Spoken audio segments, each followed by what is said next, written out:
کے جانے کے بعد یہ دونوں طبقے، ایک عیسیٰ علیہ السلام کو چاہنے والا، ایک عیسیٰ علیہ السلام کا نہ چاہنے والا دشمن، یہ دونوں طبقے کی گمراہیاں بڑھتی گئی۔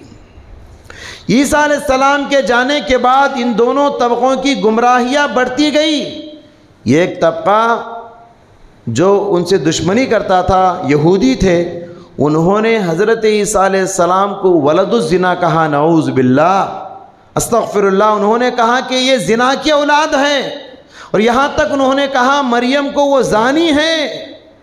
تو دوسرا طبقہ بنی اسرائیل کا جو حضرت عیسیٰ علیہ السلام کو چاہنے والا تھا، وہ حضرت عیسیٰ علیہ السلام کی معجزانہ تخلیق کو بنیاد بنا کر بغیر باپ کے پیدا ہوئے، بغیر شادی کے پیدا ہوئے، اس معجزے کو دلیل بنا کر انہوں نے حضرت عیسیٰ علیہ السلام کی شان میں اتنا غلو کیا، اتنا بڑا چڑھا کے پیش کیا کہ حضرت عیسیٰ علیہ السلام کو اس سلسلے میں انہوں نے کہا کہ وہی اللہ ہیں۔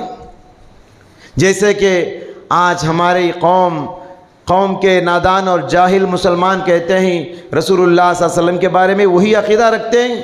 ان کا شاعر کہتا ہے، وہی جو مستوی عرش تھا خدا ہو کر، اتر پڑا ہے مدینے میں مصطفیٰ ہو کر۔ جو آج کے مسلمان پیارے نبی کو رب العالمین کا درجہ دیتے ہیں، یہ پہلے لوگ نہیں، ان سے پہلے عیسیٰ علیہ السلام کے ساتھ بھی یہی رویہ اہل کتاب نے کیا۔ اہل کتاب کے نقش قدم پر آج امت مسلمہ کے بہت سارے احباب چل رہے ہیں۔ تو حضرت عیسیٰ علیہ السلام کے سلسلے میں بعض لوگوں نے یہ کہا وہ ابن اللہ ہیں، وہ اللہ نہیں، اللہ کے بیٹے ہیں، نعوذ باللہ۔ ابن اللہ بعض لوگوں نے کہا، ثالث ثلاثہ بعض لوگوں نے کہا، بعض لوگوں نے تو ان کو اللہ قرار دیا، اللہ کہہ دیا۔ اور بالآخر ایک نیا فلسفہ دنیا میں وجود میں آیا، وہ ہے توحید کے عقیدے کو تثلیث کے عقیدے میں لوگوں نے بدل دیا۔ 3 in 1 جسے کہا جاتا ہے، 3 in 1، 3 ملا کر ایک ہیں، ایک میں 3 ہیں، 3 میں ایک ہے۔ ٹرینٹی کا عقیدہ جسے کہا جاتا ہے، 3 in 1 جسے کہا جاتا ہے، عربی میں تثلیث کا عقیدہ اسے کہا جاتا ہے۔ لوگوں نے حضرت عیسیٰ علیہ السلام کے سلسلے میں توحید کے عقیدے کو تثلیث کے عقیدے میں بدل دیا۔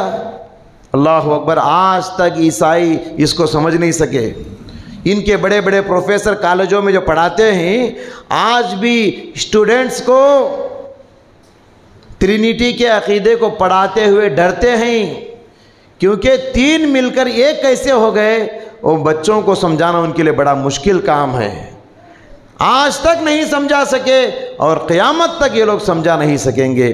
حضرت عیسیٰ علیہ السلام کے سلسلے میں اس طرح کی گمراہیاں لوگوں میں بڑھتی گئی۔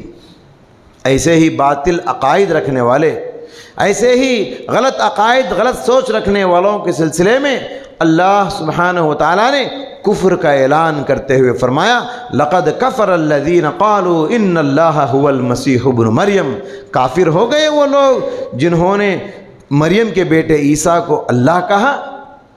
لقد کفر الذین قالوا ان اللہ ثالث ثلاثہ، کافر ہو گئے وہ لوگ جنہوں نے عیسیٰ علیہ السلام کے سلسلے میں کہا وہ 3 میں کے ایک ہیں۔ 3 کا مطلب کیا ہے؟ ابن، ابن، روح القدس، باپ، بیٹا اور پاکیزہ روح، روح القدس، یہ 3 ملا کر ایک ہیں۔ ثالث ثلاثہ اس کو کہتے ہیں۔ تو اللہ نے کہا کافر ہو گئے وہ لوگ، لقد کفر الذین قالوا ان اللہ ثالث ثلاثہ، جو لوگ کہتے ہیں کہ 3 میں کے ایک عیسیٰ علیہ السلام ہیں۔